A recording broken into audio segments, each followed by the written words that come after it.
খুব অল্প কথায় রেগে যাওয়া কিছু মেয়েকে একটু কাছ থেকে দেখলে বুঝতে পারবেন এই মেয়েগুলোর চোখে অদ্ভুত একটা মায়া থাকে। রাগ হলো মেয়েদের জীবনে একটা অভিশাপের মতো। এরা হয়তো অল্প কথায় রেগে যায়, অনেকের সঙ্গে কথা কাটাকাটি হয়, খুব ছোট্টখাট্ট ব্যাপারে ওভার রিয়েক্ট করে ফেলে। কিন্তু এই রাগ হলো ক্ষণস্থায়ী। রাগ মিটে গেলে এদের মতো ভালো মনের মানুষ হয়তো আর হয় না। এরা অন্যের সঙ্গে রাগ দেখিয়ে সবচেয়ে বেশি কষ্ট পায় নিজেরাই।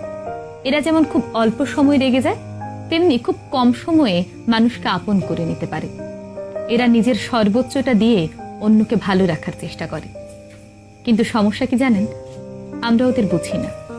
আমরা ওদের বাহ্যিক রাগটাকেই দেখি, কিন্তু ওদের ভেতরে লুকিয়ে থাকা সুন্দর মনটাকে খুঁজে বের করার চেষ্টা করি না।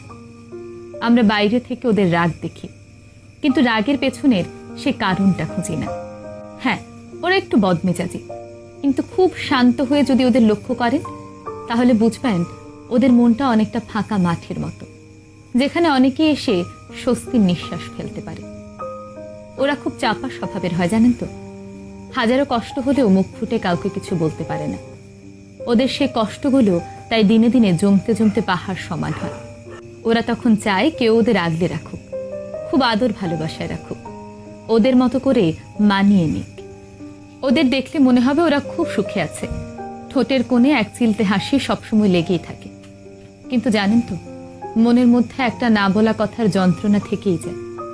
ওদের যদি একটু কাছ থেকে ভালোবেসে দেখেন তাহলে দেখবেন ওরা পৃথিবীর সমস্ত সুখ আপনার নামে লিখে দেবে। ওই যে বললাম, রাগ হলো মেয়েদের জীবনে একটা অভিশাপের মতো।